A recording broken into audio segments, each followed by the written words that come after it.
Hello fellow grower, magandang araw po. In this video, samahan nyo kung mag-unbox nitong aking biniling pressure sprayer sa Lazada. Yung kasing dati kong pressure sprayer, ito ay nasira. Nagkaroon siya ng singaw dito sa gilid na ito. At nung buksan ko, okay naman yung kanyang o-ring, pero wala, hindi masolusyonan yung kanyang singaw. Kaya ang ginawa ko ay bumili ako ng panibago. So ito ngayon ang i-unbox natin. Katulad din nung dati ko. At i-share ko na rin sa inyo kung paano siya i-assemble. Simple lang naman pag-assemble nito. So in-order ko ito 2 days ago. Ika-3 araw ngayon yata. Ayan. Ganyan ang itsura niya. At ang itsura ng kahon niya ay pareho din dito sa una kong binili. Ayan, ito yung una kong binili about 3 years ago. Matagal na rin.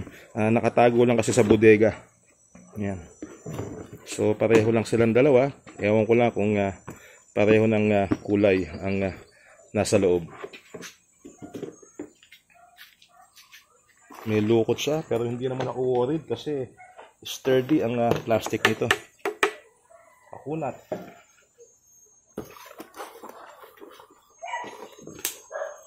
Buksan natin.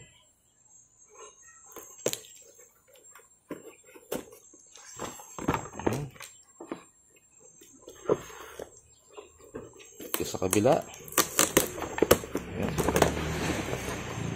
Pasensya na po kung medyo maingay pag kami dumadaan ha. Puro motosiklo ang dumadaan dito, tsaka tricycle karamihan. So, ayan.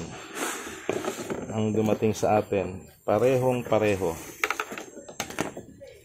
At ito yung nawawala sa akin, yung o-ring. Meron kasing kasamang o-ring yan dahil 3 years ago pa nung mabili ko itong una, hindi ko na makita itong o-ring na ito. Ito yung pang-replace kasi sa mga goma nitong itong malaking ito. Ang kailangan ko ipalit doon. So kaya ang binili ko ay pareho din ng dati. Para pwede kong pagkahuyan kung ano man yung masisira sa kanila na pyesa, pwede kong kunin dito sa luma. At pag bibili kayo nito, ito yung importante, yung o-ring itago ninyo kasi ito naman yung kadalasan lang na luluwag dyan eh. So parehong-pareho itsura. Yung dati, syempre hindi ko nga itatapon dahil kakahuyin ko siya. Itong strap niya, sa experience ko, hindi ko naman ginagamit itong strap kaya hindi ko na ikakabit ito. Ibabalik ko lang sa kahon. Itong mga o-ring lang sana ang bibilihin ko. Kaya lang wala akong makita sa Lazada. Meron sa abroad pa. Sa Hong Kong yata o sa China. Ang problema hindi sigurado sa sizing. Kaya bumili na lang ako ng panibago. Okay, so sa mga piyesa naman, ayan, kumpleto naman siya. Ito yung kanyang pasingawan. Pag gustong pasingawin ng hangin, itatagilid mo lang ng konti yan. Ito lang yung ginagawa or pwede rin bubuksan mo dito. So ikakabit natin siya. Sa pagkabit, simple lang naman kasi naka-install na yung hose nya. Ayan, nakakabit na siya eh. So simple lang ang gagawin, sasaksak lang natin to. At ito may o-ring din dito para mapigilan yung paglabas ng tubig, para hindi lumabas yung tubig sa kanya. So isaksak lang natin ganyan, sagad natin hanggang sa may sasagad, and then ito roscas lang yan. Yan. Ganyan. Ito yung kanyang pinaka-trigger. So tingnan natin kung mahigpit pa ang pagkakalagay nito. Yan, kompleto. Meron din siyang o-ring. Importante yung mga o-ring dyan para sa mga tagas niya eh. At kung kulang naman, ayan, meron tayong makukuha dito na magagamit.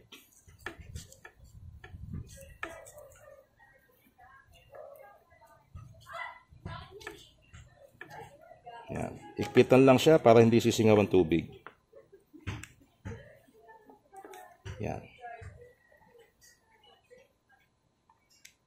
Ito, higpitan din. Yan. Buksan natin dito.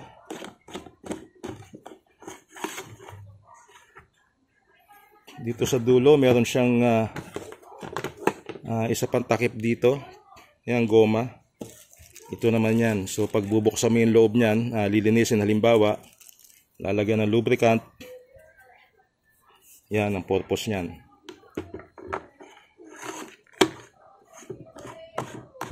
Okay, so testingin natin. Lagyan natin ng tubig. Yan, in-adjust natin ng konti yung camera. Buksan natin siya. Yung tubig na sasali natin, dapat po yan hindi maraming yung bang dumi na malalaki na pwedeng bumara sa nozzle. Yan. So 1.5 liter lang muna.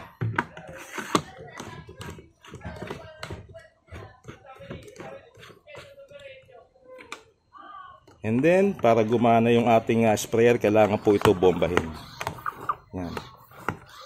Ganyan. Swabe-swabe pa yung bomba nito.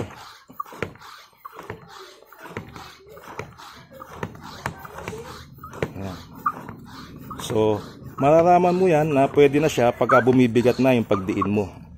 Ang isang advice ko sa inyo, huwag masyadong sagarin na bombahin siya ng bombahin na matigas na talaga siya, kasi po yung hangin baka makahanap ng lalabasan, kagaya na nangyari dito sa akin. Yun ang pagkakamali ko. Nabomba ko ng maigi, nasa 4.5 liters yung laman niya. Nabomba ko ng maigi, ng matigas, biglang sumingaw dito.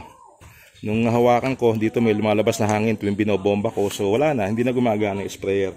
Pero ngayon, dahil meron na akong bagong o-ring, pwede na uli siyang gamitin. Yan lang, syempre, meron tayong bago ngayon. Ito ngayon. So, testingin natin. Yan, ito yung trigger niya. Yan. Hangin pa yung lumalabas muna kasi wala pang tubig sa hose. Ayun. Ayun. So, dito naman sa nozzle niya, pwede natin i-adjust yan. Pwedeng sa pang-spray ang gagamitin natin. Yan. Yan. Yan.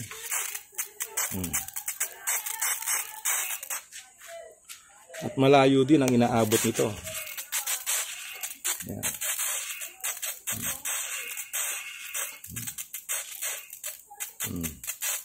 Pag humihina na yung tubig, siyempre, ang gagawin lang natin ay bobombahin siya uli.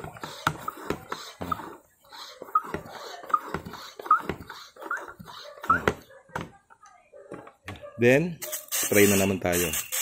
Yan. So, very convenient ito pag meron kang halamanan sa bahay. Malaki man yan o maliit, kasi po ito 5 liters ang capacity. Ayan, may dumaan na namang motor. Pasensya na sa ingay. So, 5 liters ang capacity. So, pwedeng 1 liter lang ang galagay mo or 2 liters. Sa akin po ay nasa 4 liters na ako hanggang 4.5 ang nilalagay ko. Hindi ko masyadong pinupuno. Hindi ko nilalagay hanggang 5 liters. Pero yung huli, hanggang 4.5, ayun nga, sumingaw na siya. Napuwersa na kasi maraming beses kong binomba. Parang tinatamad kasi ako na bomba ng bomba. Kaya dinamihan ko yung bomba para talagang malakas ang pressure. Yun nga lang, ayun, sumingaw. At hindi ko na magawa ng paraan kahit lagyan ko ng Teflon. Ayun, nasingaw pa rin. Pressurized po kasi yan. So, kailangan maingat din sa paggamit ng inyong pressure sprayer na pareho nito. Ito nga pala, merong 8 liters pa nito na pwede kayong mabili. Pero sa akin, very convenient yung 5 liters kasi hindi siya mabigat. At sapat lang para ma-sprayan ko yung lahat ng aking mga halaman dito sa bakuran.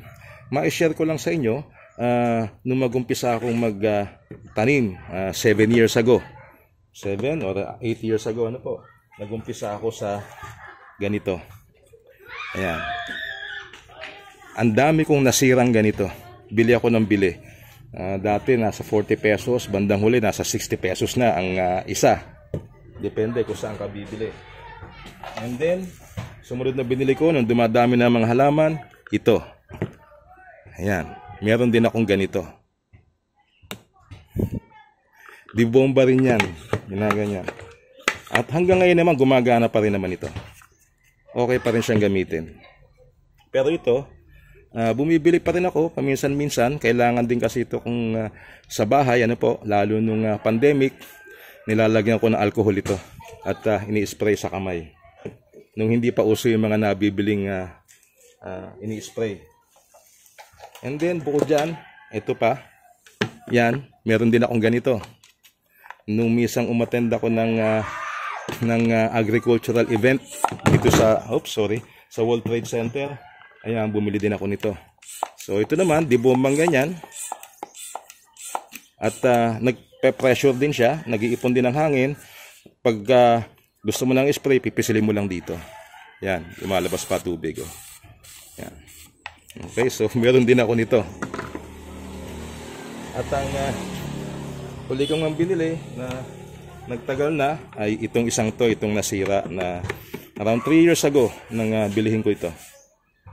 At ngayon nga, sira na siya. Ito naman ang binili ko, kapalit niya. So, hopefully, mas matagal ang aabutin ito kasi syempre mas alam ko na siyang gamitin. Hindi ko na siya pupuwersahin. Ang maipapayo ko kung nagpaplano kang bumili ng pang-spray sa mga halaman, ano po, ay bumili ka na kaagad ng pamatagalan kagaya nito. Itong ganito, napakadali lang masira. So, dapat ito paminsan-minsan lang ginagamit. So, pag dumadami na ang mga halaman mo, mabilis nang masira ito.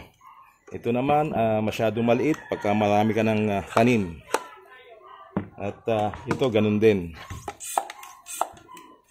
Okay, so, para mas convenient, isang halo na lang ang gagawin mo. Halimbawa, foliar fertilizer yan. Dito sa malaking sprayer na pwedeng kaunti lang or pwedeng marami ang ilagay mo.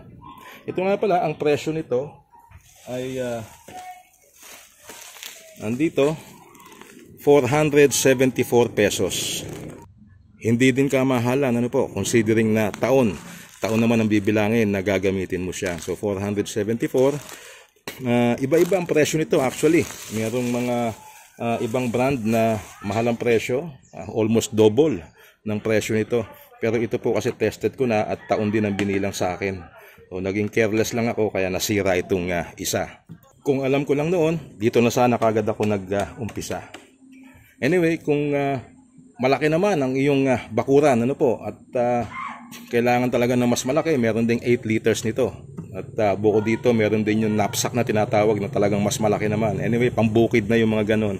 So ito, tamang-tama kung meron kang garden. Okay? So, yan lamang po ang ating video tungkol sa unboxing ng aking biniling pressure sprayer. Maraming salamat po sa panonood and hope to see you in my other videos. Bye-bye!